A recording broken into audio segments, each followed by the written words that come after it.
हो राम राम जय जोहार। एला कथे टेसू के फूल जेला छत्तीसगढ़ी में हमन हा परसा के फूल भी बोलथन। हर गांव के खेत खलिहान में अभी लाल लाल टेसू के फूल फूले देखा था अपन मोर पाछू में कतका सुंदर ये टेसू के फूल है, परसा के फूल है। ये फूल हमन लेगा था बहुत सारा थैलम भर के। देखो इला सुखाना है और सुखाए के बाद होली के एक दिन पहली इला बढ़िया मटका में या फिर कोई बर्तन में रात भर चुरोबो, बिहनिया का रंग ला छान के होली खेलबो। एला कथे प्राकृतिक रंग।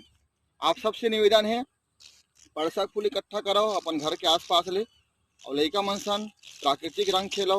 होली के रंग आपके ऊपर चढ़े। ये रंग ऐसे घलो है जेन हा शरीर के गर्मी ले कम करथे।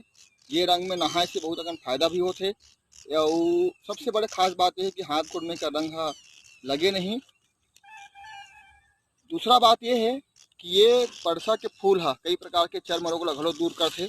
तो आप सबसे निवेदन है हमारे आसपास प्रकृति के जो रंग बिखरे है ओकर उपयोग करन और होली ला मज़ेदार बनान। संगे संग ये परसा के फूल के संबंध में कतको अकन छत्तीसगढ़ी में गीत घलो है। हम परसा कस फूल हो गए संगी। ये फूल के खासियत ये है कि यह अच्छा से फूले नहीं और गिर जाते।